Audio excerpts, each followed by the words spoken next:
कहते हैं मित्र कि पाप किसी का सगा नहीं, ना मानो तो कर देखो, जाकर उनके घर देखो। जिसने भी जीवन में पाप किया है, एक ना एक दिन उसकी सजा उसे अवश्य मिली है।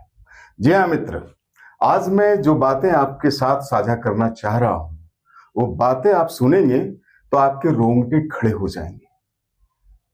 आप अभी सप्ताह दिन पहले आपने सुना होगा कि हाई कोर्ट ने झारखंड के डीजीपी को फटकार लगाई थी और डीजीपी ने एक थाना विशेष के 28 पुलिस कर्मियों को, चाहे वो प्रभारी हो, चाहे वो एसआई हो, चाहे वो इंस्पेक्टर हो, सभी को एक साथ सस्पेंड कर दिया था। और अखबारों की सुर्खियां बनी थी कि झारखंड के इतिहास में ये पहली बार ऐसा हुआ है कि 28 पुलिसकर्मी एक ही थाना के एक साथ सस्पेंड कर दिए गए, निलंबित कर दिए गए। और ये सुर्खियां पूरे देश भर में छाई थी और पूरा देश इन सुर्खियों के पीछे की जो कहानी है, जो मैं अभी आपके साथ साझा करूंगा, उसको सुन करके शर्म से माथा झुका लिया था। जी हाँ, मैं बात कर रहा हूं पुष्पा हत्याकांड की, जहां वही पुष्पा जिसको प्यार का भूत सवार था, जिसने सोचा था कि जिसके साथ मैं खा रही हूं, पी रही हूं, रह रही हूं, पढ़ रही हूं, जो मेरा मित्र है, जिसने मेरे साथ समय दिया है, जिसने मेरे से वादा किया है, वो शायद मेरी मांग में सिंदूर भी भरेगा।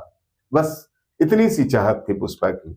ये तो कहानी का इनसाइड स्टोरी है मित्र, लेकिन कहानी तब ट्विस्ट लेता है जब उस हत्यारे के साथ पूरा थाना का सारा पुलिसकर्मी मिल जाता है। और मैं थाना की बात क्यों करूं, उसकी मां ने तो डीएसपी, एसपी सभी के पांव पड़े थे, लेकिन टाल दिया गया था। हत्यारे के साथ मिलकर के पार्टियां मनाई जा रही थी, गुलछर्रे उड़ाए जा रहे थे। वो तो मैं साधुवाद देना चाहता हूं माननीय उच्च न्यायालय झारखंड को, उनके न्यायाधीशों को, जिन्होंने मां की पुकार, मां के दर्द को समझा और डीजीपी को फटकार लगाई। और इतना ही नहीं मित्र, आज सुनवाई थी पुष्पा हत्याकांड की और दुखित होकर के मुझे कहना पड़ रहा है कि 28 पुलिसकर्मियों को निलंबन का नाटक तो ये महकमा किया, एडीजीपी की, लेकिन इस मामले के उद्भेदन में तनिक भी गंभीरता नहीं दिखाई। जी हां, तनिक भी गंभीरता नहीं दिखाई। आप कहेंगे कि भाई हमने तो अखबारों में पढ़ा था एसआईटी का गठन हुआ था और एसआईटी ने 12 घंटे के अंदर पुष्पा का नरकंकाल बरामद कर लिया था, आरोपी को अरेस्ट कर लिया था और पूरे थाने को सस्पेंड कर दिया था। फिर आप कैसे कह रहे हैं कि गंभीरता नहीं है? जी हां, मैं इसी बात को कहना चाहता हूं कि अभी भी पुलिस महकमे में ये गंभीरता नहीं है कि मामले का उद्भेदन सही तरीके से किया जाए, हत्यारे को फांसी के फंदे पे लटकाया जाए और पुष्पा के परिजनों को इंसाफ मिले। ये अभी भी झारखंड की पुलिस की मंशा नहीं है। ये सिर्फ मैं नहीं कह रहा हूं, ये उच्च न्यायालय के माननीय विद्वान न्यायाधीश ने आज कहा। आज पुष्पा हत्याकांड की सुनवाई थी मित्र, सप्ताह दिन हो गए, नरकंकाल मिले, लेकिन आप जानते हैं क्या हुआ उसके बाद?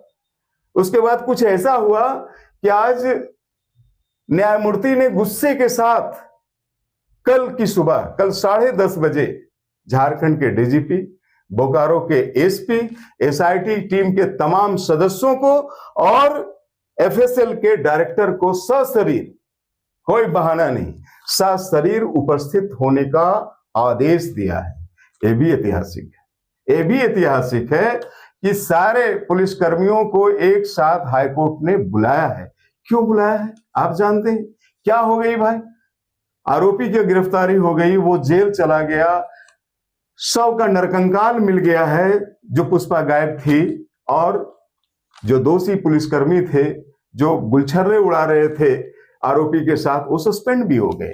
फिर ऐसा क्या हुआ कि माननीय उच्च न्यायालय ने झारखंड के डीजीपी और बोकारो के एसपी और पूरे एसआईटी के टीम के सदस्यों को और एफएसएल के डायरेक्टर को क्यों बुलाया?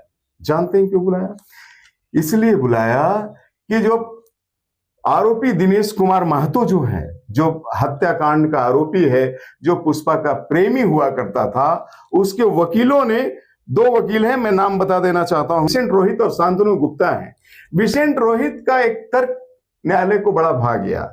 विसेंट रोहित अपने मुवक्किल का बचाव करते हुए ये कहा, सीधा सीधी मुवक्किल का बचाव नहीं कर रहा उसके वकील ने, उसने ये शंका जाहिर की कि जहां से नरकंकाल मिलना दिखाया गया है एसआईटी टीम के द्वारा, पुलिस टीम के द्वारा, उस स्थान से एक रास्ता गुजरता है।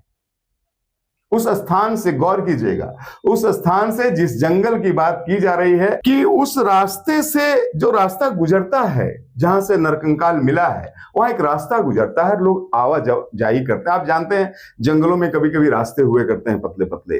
तो वकील का ये तर्क है, विसेंट रोहित का ये तर्क है कि यदि पुष्पा का ये नरकंकाल रहता तो पुष्पा की हत्या हुए, जैसा कि बताया जा रहा है पुलिस कर्मियों के द्वारा कि 2025 जब पुष्पा गायब हुई है 24 जुलाई को, उसी समय उसी दिन उसकी हत्या कर दी जाती है और उस हत्या के बाद उसके शव को वहां पे छुपा दिया जाता है, जैसा कि आरोपी के बयान कहते हुए पुलिस ने बताया है। तो यदि वो पुष्पा का शव था और 8-9 महीने तक वहीं पड़ा रहा तो किसी की नजर क्यों नहीं पड़ी, दुर्गंध क्यों नहीं फैला और लोगों ने जाना क्यों नहीं? चूंकि लोग तो उधर से गुजरते हैं, तो ये नरकंकाल तो बहुत पहले मिल जाता अगर पुष्पा का होता तो, और इस तरह की हत्या हुई वाला नरकंकाल होता तो उससे दुर्गंध आता हत्या के बाद। दूसरी बात, आरोपी के वकील कहते हैं कि जो नरकंकाल दिखाया गया है एसआईटी के द्वारा, जो नरकंकाल जब्त किया गया है, जिसे कथित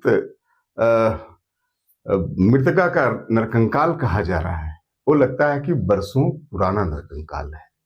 कुल मिलाकर के आरोपी ने यह शक जाहिर किया है कि जिस नरकंकाल की बात एसआईटी टीम कह रही है वो पुष्पा का नरकंकाल नहीं भी हो सकता है। तो क्यों ना इसका डीएनए टेस्ट कराया गया।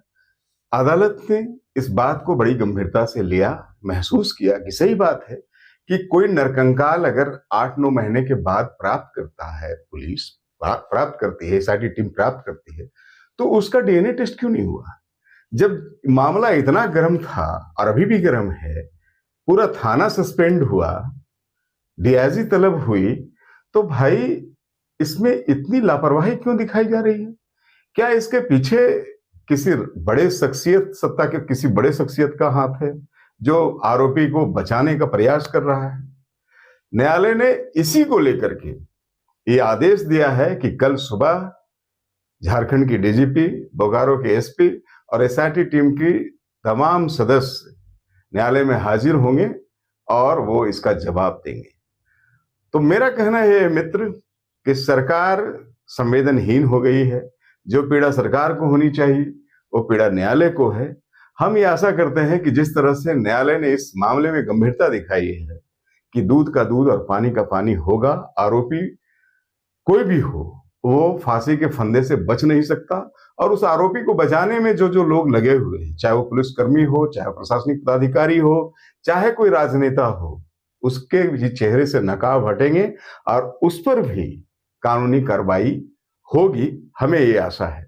आपको न्यायालय का ये आदेश कैसा लगा आप हमें कमेंट बॉक्स में जरूर बताएं, ताकि अच्छे लोगों का, अच्छी चीजों का थोड़ी सी गति अपने झारखंड में हो और बुरे लोग, खराब डिसीजन, पुलिस की असंवेदनशीलता, प्रशासन की असंवेदनशीलता, सरकार की निष्ठुरता पे थोड़ा सा लगाम हम लगा सकें, थोड़ा सा उसको आईना दिखाया जा सके। इसलिए मैं ये बात कह रहा हूं कि जब हेमंत सोरेन जी एक मामले में कुछ दिनों के लिए अंदर गए थे, तो उनकी मोहतरमा जो विधायिका है कल्पना सोरेन जी, वो हर मंच में चढ़ करके रोना गाना कह रही थी और कह रही थी कि मेरे पति बेकसूर है, बावजूद उन्हें सलाखों के पीछे पहुंचा दिया गया। लेकिन जब इस तरह की घटनाएं राज्य के किसी पीड़ित फैमिली पे गुजरती है तो ये लोग क्यों खामोश होते हैं? ये लोग क्यों नहीं उस समय सवाल उठाते? ये लोग क्यों नहीं, जब खुद सत्ता इनके हाथ में है, महकमा इनके हाथ में है, तो फिर कार्रवाई क्यों नहीं होती? संवेदना क्यों नहीं जगती? मेरा प्रश्न ये है मित्र। चलिए, मुझे आपके सार्थक जवाबों का इंतजार रहेगा।